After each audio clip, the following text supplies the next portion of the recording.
उसके हाथ में कोई कामसूत्र की बुक लग गई तो वह सिद्धार्थ एक इमोशनलेस लड़का है। वह खुशी, प्यार, गुस्सा, कोई भी इमोशन महसूस नहीं कर पाता। वह इतने दिन अपनी जिंदगी में सिर्फ ये 4 चीजें ही करता आ रहा है: खाना खाना, बुक्स पढ़ना, सोना और टाइम टू टाइम सेक्स करना। पर इनमें भी उसकी ऐसी कोई खास चॉइस नहीं है। जैसे भूख लगने पर उसे अपने सामने खाने की जो भी चीज मिलती है वह उसे ही खाने लगता है। पढ़ने के मामले में भी वह ठीक ऐसा ही है। वह यह नहीं देखता कि उसके हाथ में कौन सा बुक है, वह बुक अच्छा है या बुरा, कोई फर्क नहीं पड़ता। उसे तो सिर्फ उसके अंदर छुपा ज्ञान से मतलब है। यहाँ तक कि नींद आने पर वह रास्ते पर ही सो जाता है। और अगर गलती से उसके हाथ में कोई कामसूत्र की बुक लग गई तो वह अपने अरमान को शांत करने के लिए हाथ का इस्तेमाल नहीं करता, बल्कि उस समय उसके सामने उसे जो भी औरत या लड़की मिलती है वह उसके साथ ही कार्यक्रम कर लेता है। जैसे कॉलेज में बुक्स पढ़ते हुए अचानक उसके अंदर एक चिंगारी जली। वह उसे शांत करने के लिए इधर उधर देख ही रहा था। उतने में ही उसकी नजर 12 फीट दूर बैठी इंदु पर पड़ती है। वह उठकर वहां जा ही रहा था, तभी सफाई करते हुए एक औरत उसके 2 फीट के दायरे में चली आती है। इसलिए अब वह इंदु को छोड़कर उस औरत को ही अपने साथ ले जाता है। कॉलेज के पहले दिन ही इंदु देखती है कि सिद्धार्थ कंप्यूटर रूम में कॉलेज की ही एक लड़की के साथ एक्स्ट्रा क्लास कर रहा है। ये देखकर इंदु वहां से जा ही रही थी, पर तभी सिद्धार्थ कहता है, हमारा हो गया है क्या? तुम प्लीज बाहर जाकर देखोगी कि कोई अंदर ना आ सके। ये सुनकर इंदु भी डरती हुई बाहर आकर दरवाजा बंद कर देती है। इतने में ही सिद्धार्थ अंदर से निकलता है। अपने मोशनलेस चेहरे के साथ इधर इंदु सोच रही थी कि कैसा लफंगा लड़का है, इनके जैसे को तो कॉलेज से निकाल देना चाहिए। पर उसकी गलतफहमी तब दूर होती है जब वह अगले दिन सिद्धार्थ को एक रेंज रोवर पर आता हुआ देखती है। वह ब्रश करते हुए ही घर से कॉलेज आया हुआ था। थोड़ी देर बाद क्लासरूम में 2 लड़के लेट आते हैं, मगर प्रोफेसर उन्हें अंदर नहीं लेता। पर सिद्धार्थ किसी को पूछे बगैर ही आकर एक टेबल में बैठ जाता है। तभी एक लड़का उसे एक कागज का टुकड़ा और पेन देता है। कुछ देर लिखने के बाद वह किसी को बोले बगैर ही क्लासरूम से निकल जाता है। इधर इंदु को कुछ भी समझ नहीं आ रहा था। जहाँ पिछले दिन वह एक रेंज रोवर पर आया था, वहीं पर ही आज वह एक पुराने ऑल्टो में आता है। उसके घर में इतनी गाड़ियां होने के बावजूद भी वो कभी ऑल्टो में आता है तो कभी पैदल।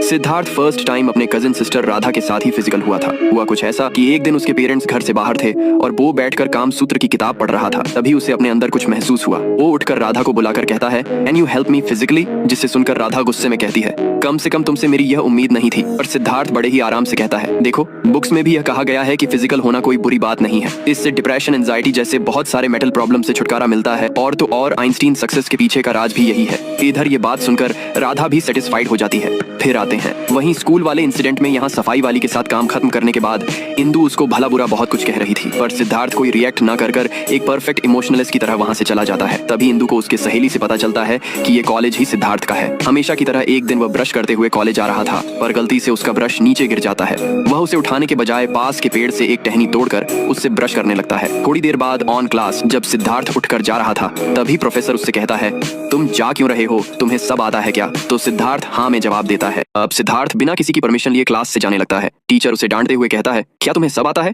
सिद्धार्थ हाँ में जवाब देता है। टीचर उसे चेक करने के लिए सबसे मुश्किल सवाल पूछता है, लेकिन सिद्धार्थ बिना रुके सभी सवालों का सही सही जवाब देने लगता है। सिद्धार्थ को इतना इंटेलिजेंट देखकर इंदु हैरान रह जाती है, क्योंकि इंदु ने सिद्धार्थ को हमेशा लफंगा ही समझा था और असली खेल तो अब शुरू होने वाला था। हुआ यह था कि इस कॉलेज में हर साल एक कंपटीशन होता है, जिससे यह पता चलता है कि कॉलेज का सबसे होनहार बच्चा कौन है। पिछले 4 सालों से सिद्धार्थ ही इस कंपटीशन को जीता आया है, लेकिन अब की बार 2 लोगों की सेम रैंक आती है, जिनमें से एक सिद्धार्थ और दूसरी इंदु होती है। अब जजेस फाइनल रिजल्ट का पता लगाने के लिए दोनों को स्टेज के ऊपर लाइव स्पीच देने को कहते हैं। सबसे पहले सिद्धार्थ आता है और बोलता है, लाइफ एक जर्नी है जो कभी ना कभी खत्म हो ही जाती है, इसलिए हमें टाइम वेस्ट ना करके अपने काम से काम रखना चाहिए। असल में सिद्धार्थ कहना चाहता था कि लाइफ एक लॉजिक है। अब बिंदु आकर बोलती है, लाइफ हमें जिंदगी में एक ही बार मिलती है, इसीलिए हमें उसे खुलकर जीना चाहिए और लोगों की मदद कर ब्यूटीफुल एंड हैप्पी रहना चाहिए। इंदु की स्पीच सबको बहुत पसंद आती है और जजेस इंदु को विनर बना देते हैं। ये ऐसा पहली बार था कि सिद्धार्थ किसी कंपटीशन में लड़की से हारा हो, लेकिन असली झटका तो उसे तब लगा जब इस बार कॉलेज की टॉपर भी इंदु ही है। असल में सिद्धार्थ के इमोशनलेस होने के पीछे का असली वजह ही उसकी किताबें हैं। मम्मी पापा की शादी के 10 साल बाद सिद्धार्थ का जन्म हुआ था। उसके पापा को बुक्स पढ़ने का बहुत शौक था, इसलिए जन्म के बाद से ही उसका पापा एक हाथ में सिद्धार्थ तो दूसरे हाथ में बुक रखकर पढ़ता था।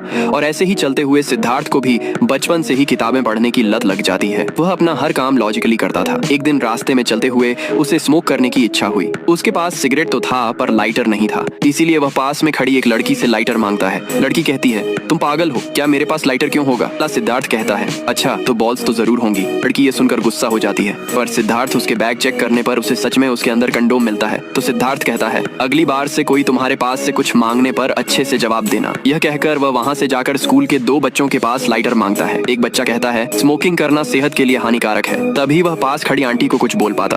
उससे पहले ही आंटी कहती है मेरे पास ना ही बॉल्स है और ना ही लाइटर। तभी एक लड़की उसे लाइटर देती है। ये सिद्धार्थ की कजन सिस्टर राधा है और इसके साथ ही सिद्धार्थ का सबसे पहले मैच हुआ था। सिद्धार्थ अब इंदु से कंपटीशन हार कर सदमे में आ जाता है, क्योंकि वह आज तक कभी किसी लड़की से नहीं हारा था। लेकिन असली झटका तो उसे तब लगता है जब उसे पता चलता है कि इंदु कॉलेज में भी टॉपर है। यह सुनकर सिद्धार्थ की आंखें फटी की फटी रह जाती हैं। अब क्लास खत्म होने के बाद सिद्धार्थ अकेला ही वहाँ बैठा रहता है। अगली सुबह इंदु देखती है कि सिद्धार्थ घर गया ही नहीं। अब वो वहाँ से उठकर जाने लगता है। तभी सारे स्टूडेंट उसका मजाक बनाने लगते हैं। तभी सिद्धार्थ गुस्से से इंदु से कहता है इतना खुश मत हो, तुम ये कंपटीशन पहली बार ही जीती हो। पहली बार तो कोई भी तुक्का ले लेता है। इंदु बोलती है एक बार जीती हूँ तभी खुश हूँ, तुम्हारी तरह कोई जिंदा लाश तो नहीं हूँ। यह बात सिद्धार्थ के दिल को लग जाती है। अब वह जल्दी से घर आता है और अपनी नौकरानी के साथ कमरे में जाता है कि इतने में उसकी माँ आ जाती है। सिद्धार्थ अपनी माँ को सामने देखकर शर्म के मारे पानी पानी हो जाता है। अब सिद्धार्थ बाहर आकर सड़क पर चला जाता है। अब उसे भूख लगने लगती है तो वह इस बार घास फूस नहीं खाता है, बल्कि उसे पता चल जाता है कि खाना हमारे लिए कितना इंपॉर्टेंट है। अब जब रात को उसे नींद आती है तो वो कहीं पर भी चैन से सो नहीं पाता। तभी रात को उसे एक बाबा जी मिलते हैं और वो उससे कहते हैं अब तक तुमने अपनी जिंदगी को गलत ढंग से जिया है, अब तुम एक नई शुरुआत करो। इतना सुनते ही सिद्धार्थ के अंदर इमोशन आ जाते हैं।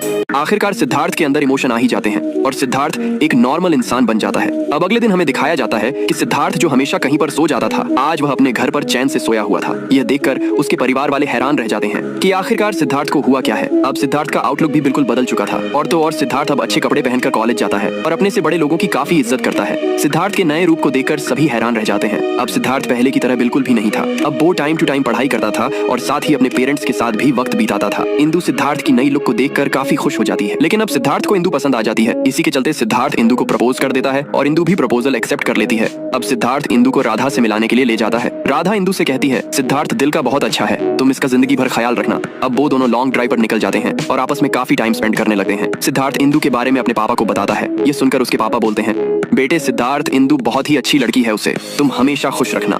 इसी बीच वो दोनों और ज्यादा करीब आ जाते हैं। पर अब परेशानी की बात तो यह थी कि सिद्धार्थ के चक्कर में इंदु का पढ़ाई पर बिल्कुल भी फोकस नहीं था। अब सिद्धार्थ इंदु को प्रपोज करने के बाद इंदु के साथ ही काफी समय स्पेंड करने लगता है। लेकिन इसी के चलते अब सिद्धार्थ इंदु के लिए कुछ ज्यादा ही पजेसिव हो जाता है। दिन हो जा रात, बात का कोई मतलब भले ही ना हो, लेकिन वो दिन भर इंदु के बारे में ही बात करता रहता है। लेकिन ये सारी चीजें इंदु की पढ़ाई पर दबाव डाल रही थी, क्योंकि उसका अगले महीने एग्जाम है। इसीलिए इंदु सिद्धार्थ से कहती है कि मेरा अगले महीने एग्जाम है तो मुझे अब पढ़ाई पर फोकस करना होगा। इंदु के मना करने पर भी सिद्धार्थ उसके घर पहुंच जाता है। लेकिन सिद्धार्थ कहता है तुम अच्छे से एग्जाम की तैयारी करो, मैं तुम्हारा बाहर इंतजार करता हूँ। पर इंदु को सिद्धार्थ के इतना करीब होने के बाद पढ़ाई पर बिल्कुल भी फोकस नहीं हो रहा था, इसलिए वो सिद्धार्थ के साथ ज्यादा समय बिताने लग जाती है। अब थोड़ी देर बाद सिद्धार्थ के मोम डैड कहते हैं बेटा तुम हमें इंदु से कब मिला रहे हो। सिद्धार्थ खुश होते हुए कहता है चलो मैं आपको इंदु के पास लेकर जाता हूँ। अब वह अपने मोम डैड को इंदु से मिलाने के लिए ले जाता है और जब सिद्धार्थ देखता है कि इंदु के घर पर ताला लगा हुआ है, तभी सिद्धार्थ को ख्याल आता है कि इंदु किसी फंक्शन में गई है। अब सिद्धार्थ अपने मोम डैड को कार में बैठाकर फंक्शन में ले जाने लगता है। इतने में ही कार की स्पीड तेज होने पर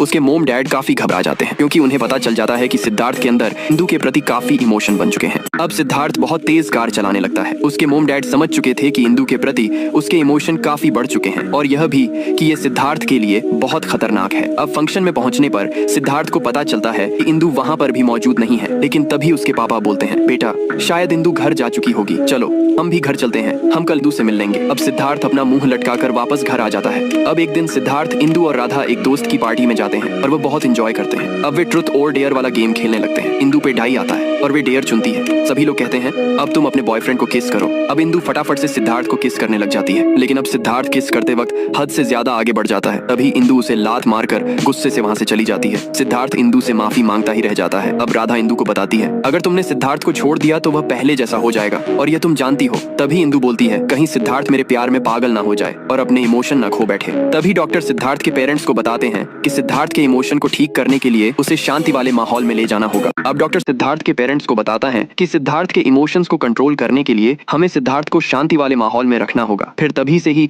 इंदु सिद्धार्थ को शांति वाले माहौल में योगा कराने लगती है। भले ही सिद्धार्थ का मन ना हो, लेकिन इंदु उसका काफी अच्छे से ख्याल रखती है, जिससे सिद्धार्थ काफी हद तक नॉर्मल हो जाता है। तभी एक दिन इंदु की मोम का कॉल आता है कि तुम्हारा कल एग्जाम है तो तुम जल्दी से घर आ जाओ। अब सिद्धार्थ और इंदु शहर की ओर जाने लगते हैं। तभी एक गुंडा बाइक पर आकर इंदु को छेड़ने लगता है, लेकिन सिद्धार्थ बार बार अपने गुस्से को शांत कर नॉर्मल होने की पूरी कोशिश करता है, पर वो गुंडा लगातार इंदु के बारे में बोलता रहता है। अब सिद्धार्थ अपना गुस्सा कंट्रोल नहीं कर पाता, इसलिए सिद्धार्थ उसकी बाइक को टक्कर मारकर उसे नीचे गिरा देता है, जिससे उनकी कार भी टक्कर लगने से डैमेज हो जाती है। अब सिद्धार्थ और इंदु घर जाने के लिए रास्ता खोज ही रहे होते हैं। तभी सिद्धार्थ के पीछे से बहुत सारे गुंडे आकर उसे मारना शुरू कर देते हैं। अब सिद्धार्थ अपने फुल फॉर्म में आकर एक एक गुंडे को चुन चुन कर मारने लगता है। इतने में ही वहां पर पुलिस आ जाती है और वो उन गुंडों के साथ साथ ही उनको भी अरेस्ट करके जेल में डाल देते हैं। अब सिद्धार्थ और इंदु पुलिस स्टेशन में पहुंच जाते हैं, लेकिन इंदु पुलिस वालों को रिस्पेक्ट देकर हमें घर जाने को बोलती है। लेकिन सिद्धार्थ की खोपड़ी काफी गर्माई हुई थी। वो पुलिस वालों से बार बार एंट कर बोलने लगता है, अबे बहरा है तू, सुनाई नहीं दे रहा। इतने में उस ऑफिसर को गुस्सा आ जाता है और वो इंदु और सिद्धार्थ को जेल में डाल देता है। इंदु ऑफिसर से बाहर निकलने की भीख मांगती रह जाती है, लेकिन वो ऑफिसर उन्हें सुबह होने तक बाहर नहीं भेजता। अब जैसे ही इंदु और सिद्धार्थ जेल से बाहर निकलते हैं तो इंदु का एग्जाम छूट चुका होता है। अब इंदु सिद्धार्थ पर काफी गुस्सा होती है और कहती है, तुम कभी नहीं सुधर सकते। मैंने तुम्हें अपना पूरा समय दिया तुम्हें ठीक करने के लिए,